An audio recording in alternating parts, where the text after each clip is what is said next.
This is I Should Be Writing Season 20, Episode 30. Nice round numbers to remember. Well, I should be writing. I should be working on my craft. I should be writing. I should be submitting my next draft. But I'm sitting home watching Doctor Who. Hi there, and welcome to I Should Be Writing. This is a podcast and live stream for wannabe fiction writers, and I'm your host, Mer Lafferty. We stream live on Twitch on Thursdays, 3 p.m. Eastern Time, and if you ever are free in the afternoon, check out twitch.tv/MightyMer, and you can hang out in the chat with us. Would love to have you. But this week, I am excited to have with us Stacy Sivinski, the author of the Crescent Moon Tea Room, which is a new, lovely, cozy fantasy book that came out this week. Debut novelist coming out this week, and we're going to talk about that. How are you, Stacy? I'm doing well. I'm very, very excited for all the events of the week and excited to be on the show. So thanks for having me. Yeah, we're going to talk about that overwhelm kind of thing in a moment. But I do want to say one thing. This is something Stacey and I were talking about before, is that we're both from the Appalachian Mountains. And while that would be something normally people would bond about, that just reminds me of all the terrible things that happened for Hurricane Helene. So if you have, I'm going to be doing a stream, like a charity stream in the future. But if you know of any Red Cross, United Way, Humane Society, and you can give a couple of bucks, please do. If you're a Patreon supporter and you need to bump your support down in order to help out one of those charities, I'm all for it. So, yeah, my family was hit kind of hard, but not Asheville hard. So, Stacy, your family or any friends in the Appalachians doing okay? Yeah, they're doing fine. My family's from the Shenandoah Valley. That's where I'm from. So they're, a bit more northern. But I went to school at Emory and Henry College, which is Southwest Virginia. And then I did my master's in Knoxville. So I'm well familiar with that area of Appalachian. Was really, really devastated to see the damage there. Yeah. Help out where you can, because it's pretty terrible up there. Not area used to flooding. So not a lot of flood insurance, and roads just got washed away. It was bad. But anyway, sorry for the downturn. Did want to mention the current events so we could support where we can. To keep myself accountable, I usually start with what I've been up to, and I got Infinite Archive delivered back to me again with some clarifying questions. And these clarifying questions were consistency issues. And so I'm delighted to be able to edit that. So I do have the book back on my desk, but I did about half the edits today already.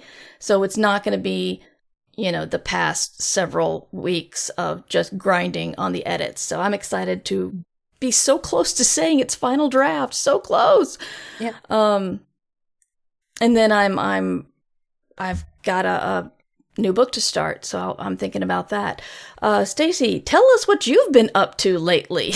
Yes, I've been up lazy author, just lying back on your couch and doing nothing. Yeah, I've been up to quite a lot. So we had the launch for the Crescent Moon Tea Room on Tuesday. It came out, and we had it at the Wild Geese Bookshop in Franklin, Indiana.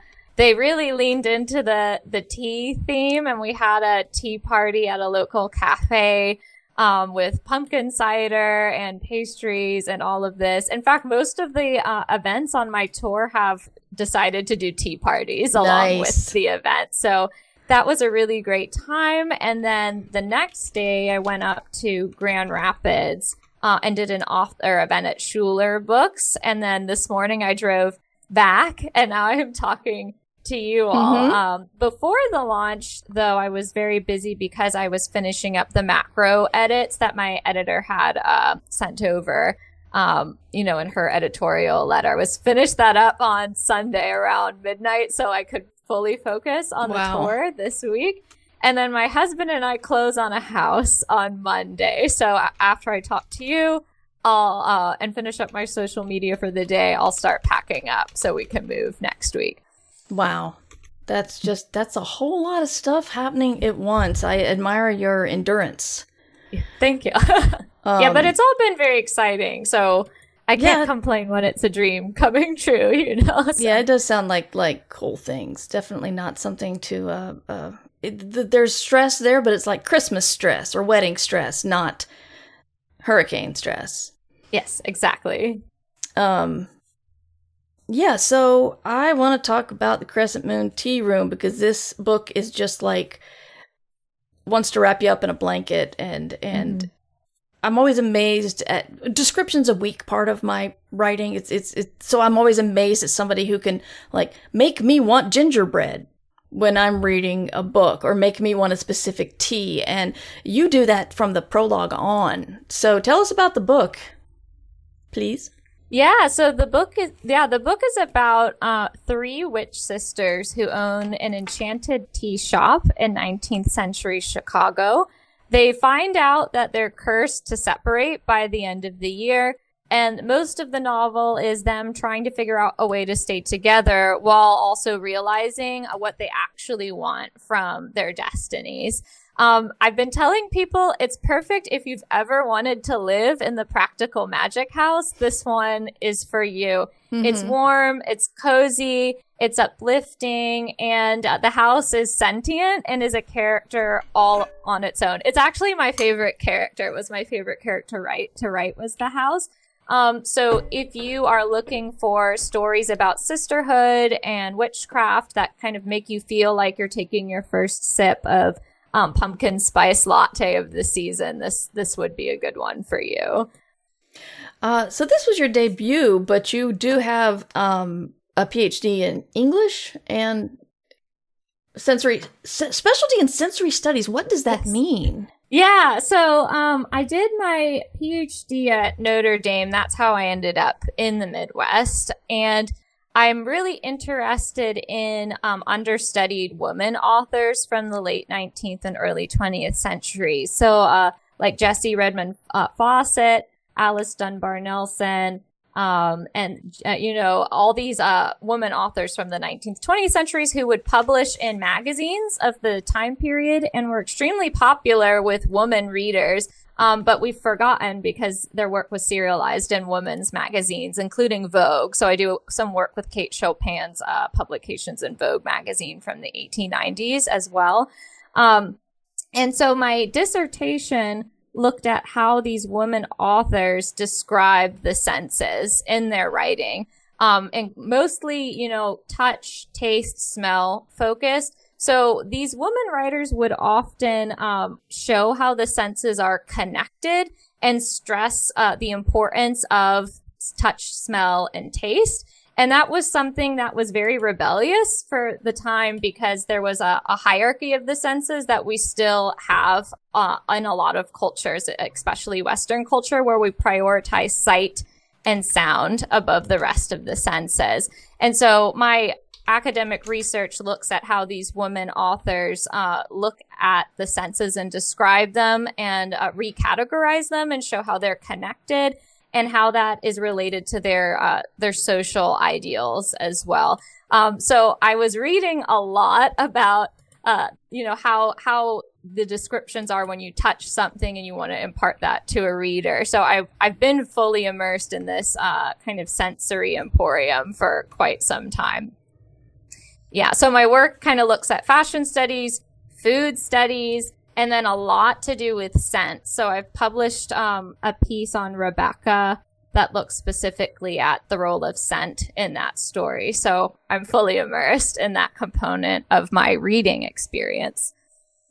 Can you talk a little bit more about the hierarchy? I find it interesting, like, are you saying that if we describe a room by its odor or by what we feel, that's someone's going to say we've left something out? But if we describe how it looks, they're not going to say that. Yeah, so the hierarchy of the senses, so they've actually done some research because I do a bit of neuroscience that connects in like recent studies. And most people will say that if they had to give up a sense, it would be touch, taste, or smell, and they wouldn't want to lose sight or sound. And that's been well documented in neuroscience. But what they're finding now is that the senses are actually connected, right? So for instance, they did a study on finding your keys or finding something, right, in the apartment. And they found that if you put your keys in your hands, like a different shaped set of keys, but similar in shape to the thing you're looking for, you'll find it if you're like touching something that's of a similar texture and size.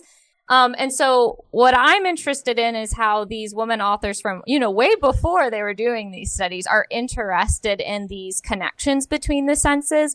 And in the 19th century, sight and sound were often more attributed to people who had power. So that would be landowning people. That would often be men, right? That would often be these different groups that are in power would be attached to sight and sound. And then women and people of color and poorer people would be attached to touch, sight, and smell. And so there were stigmas against using those too much in your writing, right? And so these women authors were really trying to contest that and push against that and say, these senses are actually really connected.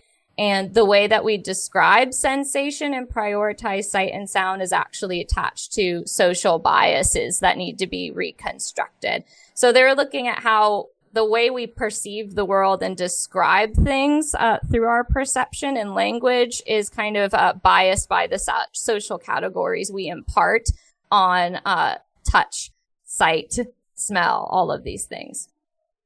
You're blowing my mind here. This is amazing. I know we need to talk about your book more, but I just have so many questions. But you do start the book with the taste of cinnamon. Yes, I do. So Yeah. I definitely lean towards the sensory in my writing because I have been so influenced, I think, by these women authors from this period, especially Kate Chopin. I remember reading her The Awakening for the first time in the 11th grade.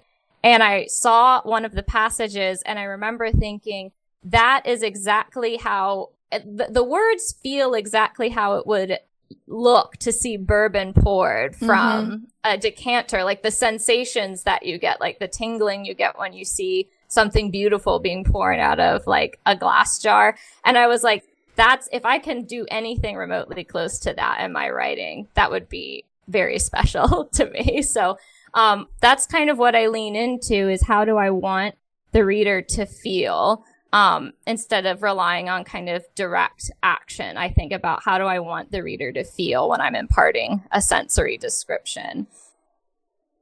Interesting. So your book is classified as cozy fantasy, right? Yes. Okay. I'm just wondering how much of I've been thinking about the meaning of that term. Because I'm probably going to be writing one soon. But it's like, I think delving into the senses seems to be one of the requirements. Is if your people are doing a, your characters are opening a coffee shop or a tea shop or an inn or something, it seems like describing the food and drink is very important. And now I'm wondering what I've gotten myself into. Because I'm not very good at description. I may be calling you, Stacy. You've gotten yourself into a lot of fun because the research for this is a lot of fun. True. I may be asking for book recommendations. Yes. So what made you go from, PhD in English and Sensory Studies to writing cozy fantasy? Yeah, so when I began the dissertation process, I was told that I was going to hate writing by the end of it. You're often told this as a graduate student when you're doing a PhD, is that the type of writing you're doing is so intensive and crunched into, a certain period of time. And it's extremely scrutinized, right? You have 5 different people who are going to look through it with a fine-tooth comb. I had a very nice committee, so I didn't feel the exact amount of pressure. But I was really worried that I was going to hate writing by the end of the PhD, because I already had a lot of friends who were starting to hate reading because they were doing it like so much with so much pressure. And so in order to stay, keep writing as something that was enjoyable, I said I was going to start writing creative fiction every day before I started working on my dissertation. So I would get up and I would go to the sun porch with my cats and a cup of tea, and I would write this novel, the first draft of it, for 2 hours. And then by the end of that, I kind of had some of the pressure off of me from like confronting the white page of the dissertation, because I'd already written something that day, even if it wasn't the dissertation. And then I'd get into the dissertation. And so by the end of the dissertation, I had that project done, but I also had the first draft of the novel done. Wow. That switching gears like that is a pretty advanced skill you've got there. I have trouble doing it. Did you ever get to you're so into the story that you don't want to switch gears, or you're really thinking about your dissertation and so therefore you do not want to go to the tea shop this morning? Did you keep it regimented regardless, or did you let yourself have some days? Yeah, I think I'm a pretty regimented writer. So I would give myself 2 hours for this, and then it was 4 to 5 hours for the dissertation. I'd have a lunch break in between. And I think what really helped with this is that my research complements the fiction writing. It's a kind of approaching the same themes, but through a different lens, right? Because the dissertation is focused on women writers and like communities of women and the importance of women communities, and like sensory studies in particular, how these kind of things that they view as important are reflected in the way that they describe things.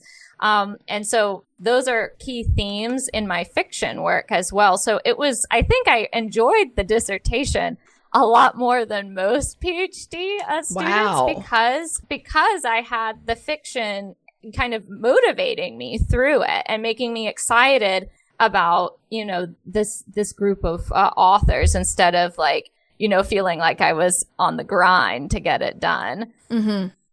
So you're a debut, so you're still pretty new, but I know that there are a lot of roadblocks that authors come up against, whether it's self-doubt or rejections or something external even.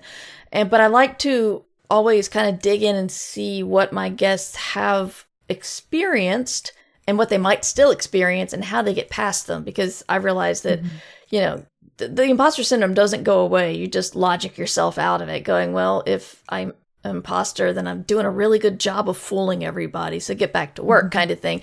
But can you tell us a little bit about something like that you think beginning writers would suffer from?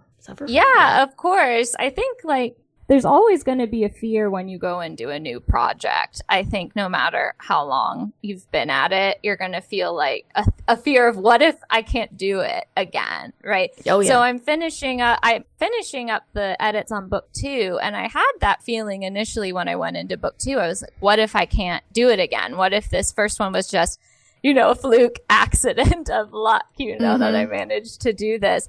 But I think one of the things that I got to work through that, I did 2 main things. The first thing is whenever I had a hesitation, I kind of looked back on my victory moments, right? So I looked back on the email I got from my agent acceptance. I looked back on the email I got from my editor, like her initial feedback and excitement for the book. And I think it is really important to look back at the things that kind of represent those little victories along the way. For a beginning author, it should be looking back on, your kind of outline and being like, oh, I finished that outline. I finished this first draft, and kind of take some time to acknowledge the success of these steps. If you've had beta readers already or friends read it and they gave you feedback that made you smile, keep that so you can look back on it and know you can do it again. The second thing that I do to kind of get past this fear of the blank page when I'm starting a new project is I have a very kind of cozy ritual around writing. So every day I write, I go to the kitchen first and I make a cup of tea. And while the water is boiling, I really try and detach from any anxieties that I have about writing. I'm just listening to the water boil and I'm slowly drifting into the story again. And then after the water boils and I have the cup in hand, my cat gets very excited because she knows it's time for us to write, and she sits on the desk with me. So she'll lead me to the office, crying, and then hop up on the desk. And I'll hold the tea in my hand while I am looking at the draft and reading through what I've had written the previous day. And then by the time the tea is ready to drink, I've separated myself kind of psychologically from the anxieties. I leave those in the kitchen. And then I'll write until my cat gets up, is what I say. I have to write as long as Susie is sitting next to me on the desk, which can be quite a long time. But I think this is like a really important step for me because we often keep our writing anxieties in the body, right? We keep that tension there. Mm-hmm. And a first step to ease yourself away from those tensions is to just remind your body of the things that calm it down, right? So if you have a favorite scented candle, you should light that probably at the beginning of the writing process. If you have a favorite cozy blanket or a hot pad, put that on to physically calm yourself down before you start the work of distancing yourself in your mind from the writing anxiety. That's amazing. It's funny, about 19 years ago, I heard Cory Doctorow say that he was very much against writing routines because he wants to be able to write wherever he goes. If he's got some time in an airport, he wants to be able to whip out his manuscript and do some writing or some editing or something. And I thought, that's brilliant. I'm going to do that because he's an author I like and he taught me a lot. And so I clearly must follow in his footsteps. And then I hear about the power of rituals when it comes to getting your mind in the place of this is the part where I create. Hello, brain. We're sitting down with tea. It's create time. And while I still try to write wherever I am, if I have to, I am trying to get a little closer to that ritual idea. So I like that very much. Yeah, exactly. And you can take the rituals and transfer them as needed depending on the context. So I was writing in the airport on my way to London 3 weeks ago, and I needed to get in a few chapters before I landed in London. And I got a cup of tea and a real porcelain mug that was essential and just wrapped my hands around it for a few minutes, and that was enough. Oh, so wow. I think that if you have a ritual, you can still, especially if it is sensory based, you can transfer it enough to a different context when you need to, I think. That's great. So what can you tell us about book 2? Because book 2 is often difficult for people because oftentimes they've spent a long time with book 1 and then the editor gives you like, what, a year, 18 months for book 2. And it's difficult and scary. So at least I found it difficult and scary. Maybe you're doing great. And I hope you are, but how exactly. So the speed is just different. Like the first book, I wrote the first book, the first draft of it in 4 months. And then I revised it in 4 months. Wow. And then, but then I had a year and a half where I was looking for an agent and I continued to pick at it, right? Perfect it. So, and then, when the book got picked up by Simon & Schuster, it was a wonderful whirlwind. It was just like, super fast, but beautiful in all the ways you might dream. And then I had that first book to them finished by November of last year. Pretty much it went into production. And then I had to start writing the new book 2 in February, after they kind of confirmed what they wanted for book 2, and we were on the same page about that. I was also teaching full time in the spring. So I was teaching at Purdue. I was teaching 4 sections of 30 students each. So 120 students total. in a writing intensive intro class. So I was grading all these papers all on my own, no TAs or anything.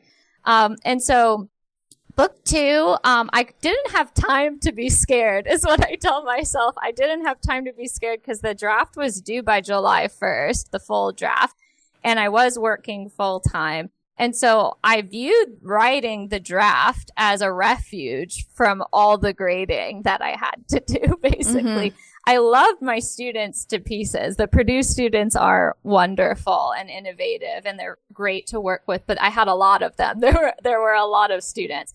And so book 2 was a way for me to kind of, escape in that way, escape from the stress of that much teaching and that much grading. And by the time I was done with teaching and didn't need that kind of refuge anymore over the summer, I was practically through the whole first draft. So I had like 15,000 words more to go by the end of the semester to meet my goal. And then I saved that whole month before the draft was due to read the entire thing out loud to myself.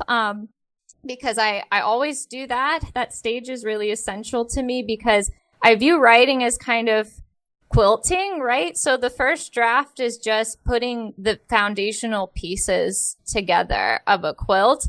And then when I read out loud, that's where I go in and put in the fine applique details, if you will. That's where I'm weaving in more of the sensory descriptions, like more of this kind of immersive quality to the story. That's where I'm going through and reading sentences and thinking, that seems too direct. I think I need to rewrite the sensory description so the reader feels it instead of just getting what's going on. And so I think for the book 2, I had maybe a few days where I was like, can I do it? Can I do it? And then as a teacher, I was like, I don't have time for this self-doubt for much longer. So I let myself freak out for 2 days and then just jumped right into the next draft. But I have a feeling like this will happen with every new project. I don't think the feeling will ever go away where I wonder, am I not going to be able to do what I did last time? And I think something empowering about it is I don't want to do the same thing I did last time. I want to develop and I want to do something different with each book. So there is something freeing in that perspective where I don't want to do the exact same thing. I need to do something different. Okay. I like the sense of you can't panic or have imposter syndrome because you have a deadline. That's usually what's good about handling that. In chat, Space Valkyries, who has a story in Year's Best Science Fiction and Fantasy out in a week, 2.5 weeks. Space Valkyries wants to know, you were agent querying for over a year. How did you do that? Because it seems stressful. Yes, it was stressful. I think what helped though is keeping everything incredibly organized. So I had a spreadsheet of all the potential agents that I could query. And I said I was going to be querying just 10 at a time. So every time I got a new rejection, I just update the spreadsheet. And then move on to the next one. And again, not giving myself time to kind of linger. Because if you have a whole list of agents ready to go, you don't have to go through the pain of like coming up with a new one to add to the list and then kind of wallowing or lingering and kind of ruminating over why did the last one reject me. Just kind of moving straight on to the next one on the list really helped ease kind of any tension that I had about being rejected by the previous one. I'm also used to rejection coming from academia. There's so much rejection and it's fierce rejection. Like the literary agents are so nice when they reject you. Yeah. And academia, these like peer review reports are like brutal. When I was managing editing a journal, one of the feedback that I had that one of the peer reviewers had given one of these applicants was, this line made my eyes bleed. And so when you're coming from that and going to like, I love the story, but it's just not a good fit for me right now. That's like, oh, that was nice. Nobody said I made their eyes bleed.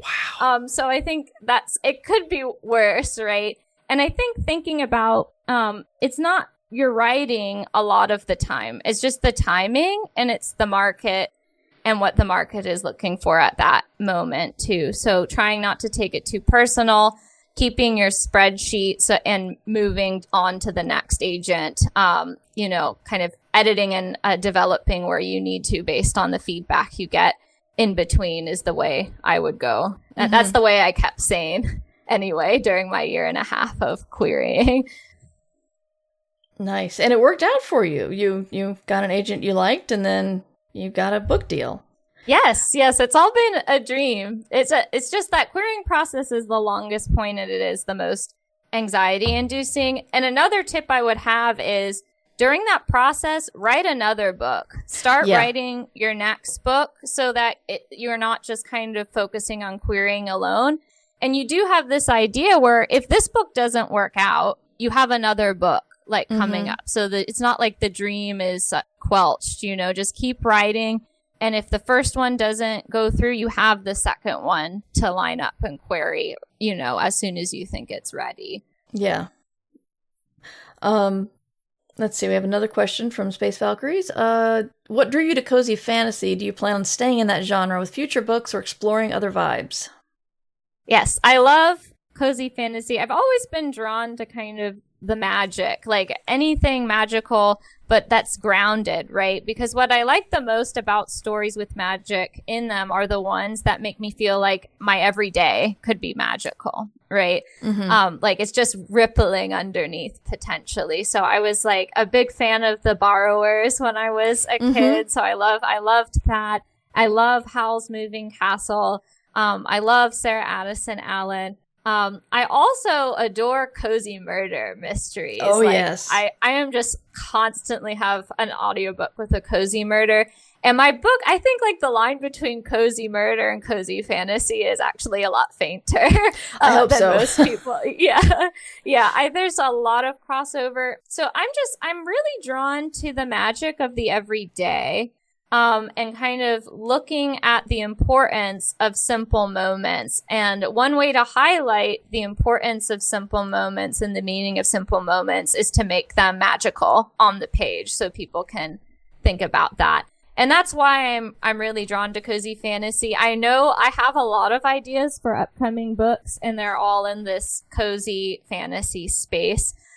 There's a lot you can do with it. The genre has a lot of diversity within it. So I do think there's room to keep growing there. Yeah. So what can you tell us about your second book? Title, plot, nothing at all? I can. So my editor has told me that I can start dropping hints. I'm going to be dropping hints on my social media page throughout the month. And then I'm going to announce the book title and the summary of the plot on Halloween. So on October 31st. But I can drop my, I guess my first hint to you. Yeah, I'm actually scheduled through October. So like only the handful of people watching live will know. And then all the podcast listeners will hear it after Halloween. Yeah, that's okay. Oh, well, okay. Then maybe if you all are here, I'll give you if you all agree to keep it a secret within this space, I could just tell you what it's going to be if you want to. Why don't you give us a hint? Give us one of your hints that you're planning on. Okay, I'll give you a hint. So a hint is ghosts is one of them. Ghosts. And then the other big hint I'll give is an enchanted bookstore. The only thing better than enchanted tea is enchanted books. I know. Yes, a lot of enchanted books. You'll get to see a lot of enchanted books in this next one. So those are two hints that I'll give you today. Well, thank you for sharing that with us. Yeah. No worries. I'm happy to. People are very excited about it in chat. That's great. I'm very excited about it as well. Yes. Underpope says, I haven't read much cozy fantasy. I wonder if you could do an epic cozy fantasy. Tolkien meets Sivinski. Yeah. Yes. That would be wonderful. You know, I think it's easy, I think, to do an epic cozy fantasy though, because I mean, Tolkien, you know, has has all the hobbits, you know, and that's like the epicenter of cozy fantasy is if you just stayed in Hobbiton and never left. So true. Yes. So what are you reading now? Yeah, so I've been reading. So when I was editing hardcore, when I'm editing on a deadline, I listen to cozy murder mystery. So I was listening to Agatha Christie's Miss Marple short stories, and I was listening to the recent Marple short story book that came out last year. So it's a bunch of contemporary murder mystery writers, and they all wrote their own Miss Marple story. And I've listened to that like 3 times on the audiobook because they've pulled in so many great, famous British actors to do the voice acting for it. And it's very cozy. It's very, very cozy. But now that I'm done with the edits, I'm actually going to start Deja Brew by Celestine Martin, which is just kind of came out on my day. So we're book twins, she and I, and I'm really excited to dive into that one. I'm also listening to Molly Harper's Big Witch Energy, which is a really funny paranormal romance. And the audiobook version is amazing. And then I'm also rereading, because I often reread books that I really like. I'm rereading Ellen Montgomery's The Blue Castle, which is something that I reread every year. She wrote Anne of Green Gables as well, but she also wrote a few more adult things. And this one is about this woman. It takes place in the early 1920s, like when she wrote it. So it's contemporary to that period. And it's about this woman who's a spinster. She just turned 30, which I guess is super old for the time period. Oh boy. 1920s. And she finds out that she's going to die within a year and that she hasn't lived very much. So she decides to tell her family, you know, like, see you never. And then she marries the hot hermit that lives on the edge of town in the woods and just has this lovely, like, love story in the woods. So I can't recommend that one highly enough. Tell me that name again. It's The Blue Castle by Ellen Montgomery. Excellent. These links will all be in the show notes. Love to marry a hot hermit as you do. Yes. Exactly. As you do. As you should. Yeah. Yeah, exactly. So what do you want to tell us about the book, or what your focus on writing that we haven't talked about yet? Yeah, so I think that I would say the Crescent Moon Tea Room is a book that's about sisterhood at its core, and it's about learning how to stay at home within yourself when you have to maybe leave home, like physically, to go and find out who you are and accomplish your dreams, right? I was inspired to write this in part because I was at this point in my PhD where all these, this group I'd come in with, who are mostly women, we grew very close, very, very close. Like, we talk every Sunday on Zoom still. And so I got to this point where I was like, it's so sad that we're about to leave each other, right? But I was also like, if you hold on to a moment like that too tightly, it becomes something else, and we wouldn't have a chance to go off and grow into the people we're supposed to be. And so that's at the heart of this book, right? And from the readers who've gotten it so far, they're all saying, I'm going to buy a copy for my sister. I'm going to buy a copy for my mom. I'm going to buy a copy for my cousin, my best friend. Because the readers seem to be connecting to this element a lot, like the sisterhood element and this desire to stay close, even when you need to kind of untether yourself a bit from home to be able to find out what you truly want. Interesting. It reminds me of growing up, I really disliked how at the end of a TV series or a book series, it's pretty much standard for all the people you've been reading or watching to go their separate ways. Like, whatever magic, and I'm using that loosely, that they've managed to create gets split up. And I hated that because I just wanted all these people to be together forever and all happy and stuff. But then I found out that it's a pretty standard storytelling device, because it's hard to end when nothing actually ends, I guess. Yeah, exactly. But it was really interesting to write in that way, like exploring these sisterhood dynamics and this position of needing to move forward while kind of figuring out what's worth keeping, right, from your past. And that was coming out of that point in my life. So yeah, that was a really key part of the book. It's also just extremely cozy. So if you're looking for something that's going to make you feel like uplifted, that's going to make you feel like you've been wrapped in a warm blanket, by the end of it, like this is definitely something that should probably go on your TBR list for the season. Excellent. Well, I'm going to give the chat a couple more minutes to see if they have any more questions for you. But in the meantime, where can we find you online? Yeah, you can find me at stacysivinski.com. And then I have an Instagram that I'm pretty active on, especially these days. And that's just Stacy Sivinski. Okay. I'm the only one on there. I have the blue check. Nobody's tried to steal my identity account yet. So I'm the only one you'll find on That's there great. At the moment. Yeah, it's nice when you realize you've got a Googleable name. Yeah. So we're gonna try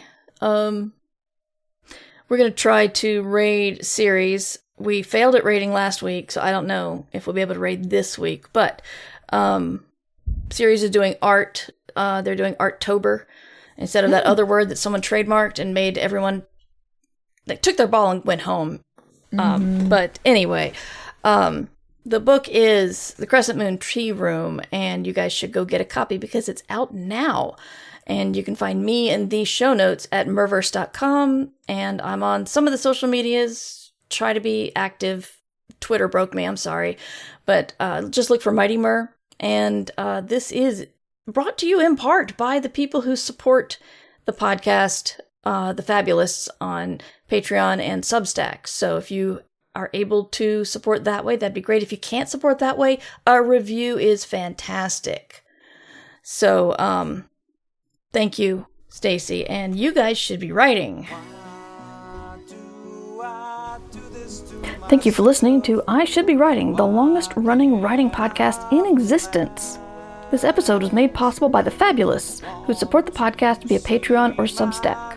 Join the Fabulous at patreon.com/mightymer or mightymer.substack.com. Theme music provided by John Anelio, art provided by Numbers Ninja, and podcast hosting provided by Libsyn. This episode is released under Creative Commons Attribution Non-Commercial No Derivatives 4.0 license. You can find all of my books and podcasts at merverse.com.